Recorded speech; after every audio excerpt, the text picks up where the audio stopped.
Hello friend, I am Priyanka. Welcome to our channel.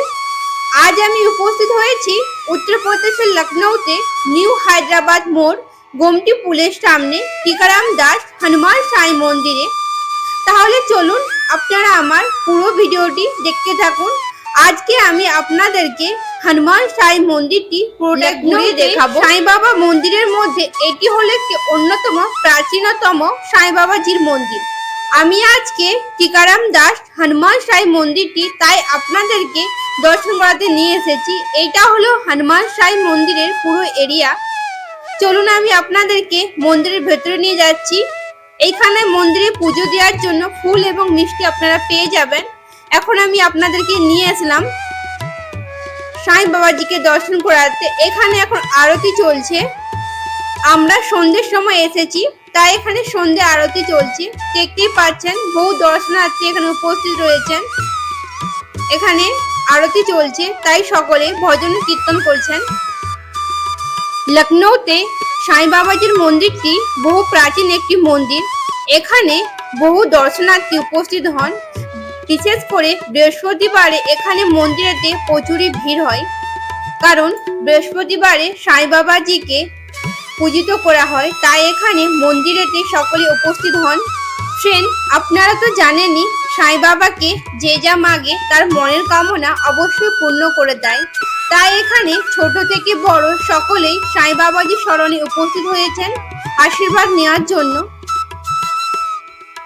সাই বাবাজির মন্দিরের মধ্যে আরো অনেক দেবদেবীরও মন্দির রয়েছে। আমি আপনাদেরকে ঘুরিয়ে দেখাচ্ছি। এইখানেতে দেখুন বিরাজমান করছেন মাতাজি, আর দেখুন এইখানে বিরাজমান করছেন লক্ষ্মী নারায়ণ ভগবানজি। ওনারা দেখুন সাপের ওপরে বিরাজমান করছেন, আর সাপটি দেখুন কত সুন্দরভাবে বানানো, অবিকল সাপের মতো লাগছে, দেখলে একদম লোম কাটা করে দেবে। এইখানেতে দেখুন বিরাজমান করছেন প্রথম পূজ্য দেবতা গণেশ ভগবানজি। আমি আপনাদেরকে মন্দিরের চারিদিকে ঘুরিয়ে দেখাচ্ছি। প্লিজ আপনারা পুরো ভিডিওটি দেখতে থাকুন। এইখানে বিরাজমান করছেন শিব পার্বতীজি ওনার পরিবারের সাথে। দেখতেই পাচ্ছেন আপনারা কত সুন্দরভাবে ভগবানজিকে শৃঙ্গার করানো হয়েছে। প্রত্যেক বছর একবার যখন এই মন্দিরটিতে বার্ষিক অনুষ্ঠান পালন করা হয়, তখন এইখানে বহু ধুমধাম আকারে পুজো পাঠ করা হয় এবং বহু সাধু সন্তরা এখানে উপস্থিত হন এবং হোম যাগযজ্ঞ করেন। এই মন্দিরের পাশে গোমতী নদীর তীরে আরতির স্থানও রয়েছে এবং এইখানেতে হোম যাগযজ্ঞ করার ঘরও রয়েছে। এখানে দেখতেই পাচ্ছেন আপনারা অনেক দর্শনার্থী এখানে উপস্থিত রয়েছেন। এইখানে দেখুন বিরাজমান করছেন কাল ভৈরবজি। এই মন্দিরেতে কাল ভৈরবজিরও পুজো করা হয়। যেনারা কাল ভৈরবজির ভক্ত, ওনারা শনিবারেতে এসে কাল ভৈরবজিকে পূজিত করে যান। এইখানেতে দেখুন কাল ভৈরবজির পদতলে ওনার বাহন এখানে দাঁড়িয়ে রয়েছেন। আর চলুন আমি আপনাদেরকে আরো চারিদিকটা ঘুরিয়ে দেখাচ্ছি। এইখানে বিরাজমান করছেন মাতাজি। আমি আগেও আপনাদেরকে দেখিয়েছি, চলুন আমি আপনাদেরকে আরো আগে নিয়ে গিয়ে দেখাচ্ছি। মন্দিরের অপর দিকেও আরো মন্দির রয়েছে, চলুন আমি দেখাচ্ছি আপনাদেরকে। ফ্রেন্ড, এইখানে এখন আরতি সমাপ্ত হয়ে গিয়েছে। এইখানে ভগবানজিকে ভোগ লাগাচ্ছেন, তাই দেখতে পাচ্ছেন এখানে প্রসাদ রাখা হচ্ছে। এরপর ভক্তদেরকে দেয়া হবে।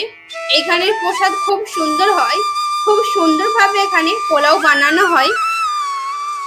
বিশেষ করে বৃহস্পতিবারে সাই বাবাজিকে ভোগ লাগানোর জন্য এই প্রসাদটি বানানো হয় এবং সমস্ত ভক্তদেরকে এই প্রসাদ বিতরণ করা হয়। আমি আপনাদেরকে এইখানের মাতাজিকে দর্শন করাচ্ছি। এইখানে বিরাজমান করছেন মাতাজি। এইখানেতে দেখুন বিরাজমান করছেন কালী মাতাজি। এইখানের উত্তরপ্রদেশের লোকেরা কালী মাতাজিকে খুবই মানেন। এইখানেতে দেখুন বিরাজমান করছেন বড় বাবাজি। আপনারা সমস্ত ভগবানজিকে দর্শন করে নিন। ফ্রেন্ড, এইখানে বিরাজমান করছেন সরস্বতী দেবী। ওনার হাতে বীণা রয়েছে। আমরা যেমন সরস্বতী পুজো করি, তেমনই এখানে উত্তরপ্রদেশের লোকেরা সরস্বতী পুজোর সময় বসন্ত পঞ্চমী পালন করে। আর ওই সময় ওনারা হলুদ বস্ত্র পরেন এবং সমস্ত কিছু খাবার দ্রব্য সবকিছু হলুদ, ওই দিনটাই এনারা সবকিছু হলুদ ব্যবহার করেন। এইখানে দেখুন বিরাজমান করছেন রাম, লক্ষ্মণ এবং সীতা মাতাজি। আপনারা প্লিজ সমস্ত ভগবানজিকে দর্শন করে নিন। এইখানেতে ভজন হচ্ছিল এবং সাই বাবাজির প্রসাদ বিতরণ করছিলেন, তাই আমরা এখানে প্রসাদ নেওয়ার পর আমরা এখানে ভজন শুনছিলাম। এইখানেতে দেখুন সমস্ত ভক্তদেরকে প্রসাদ বিতরণ চলছে। অনেক দূর দূরান্ত থেকে এই সাই বাবাজির মন্দিরে সাই বাবাজির পাদুকাটি দর্শন করতে আসে, তার সাথে সাথে ওনার আশীর্বাদও নিয়ে যায়।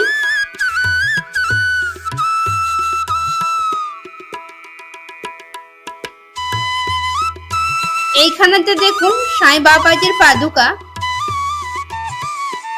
আমি আপনাদেরকে এখন সাই বাবাজিকে দর্শন করাচ্ছি, প্লিজ আপনারা পুরো ভিডিওটি দেখতে থাকুন।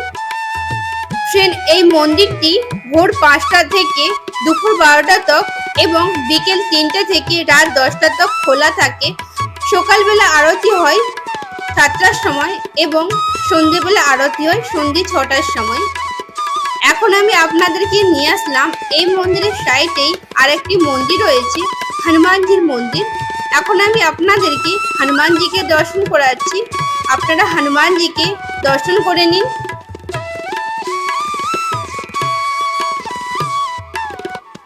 এইখানে মন্দিরেতে আমাদেরকে টিকা লাগিয়ে দিচ্ছিলেন এবং প্রসাদ দিচ্ছিলেন আমাদেরকে।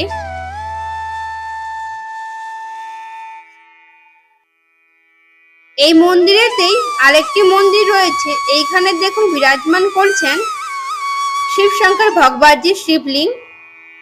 আমি আপনাদেরকে সামনের দিকে নিয়ে গিয়ে দেখাচ্ছি, আপনারা পুরো ভিডিওটি দেখতে থাকুন।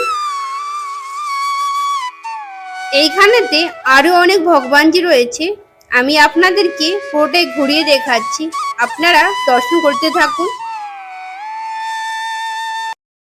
এই মন্দিরটি অতি প্রাচীন মন্দির, তাই এখানে সমস্ত ভগবানজি অত্যন্ত প্রাচীন। এই মন্দিরটি 200 বছরেরও বহু প্রাচীন একটি মন্দির। ফ্রেন্ড, আপনারা যদি উত্তরপ্রদেশের এইরকমই সুন্দর সুন্দর মন্দির, হিস্টোরিক্যাল প্লেস এবং আরও সুন্দর সুন্দর জায়গা দেখতে চান, তাহলে প্লিজ আমার চ্যানেলটিকে সাবস্ক্রাইব করে রাখবেন এবং আজকের এই ভিডিও যদি ভালো লেগে থাকে ভিডিওতে একটি লাইক দিয়ে দিবেন, কারণ আপনারা যদি একটি লাইক দেন তাহলে আমার ভিডিও বানানোর আগ্রহ আরও বেড়ে যায়। তাহলে আজকের মতো ভিডিও আমি এইখানে সমাপ্ত করছি, আবার দেখা হবে আরেকটি নতুন সুন্দর ভিডিওতে।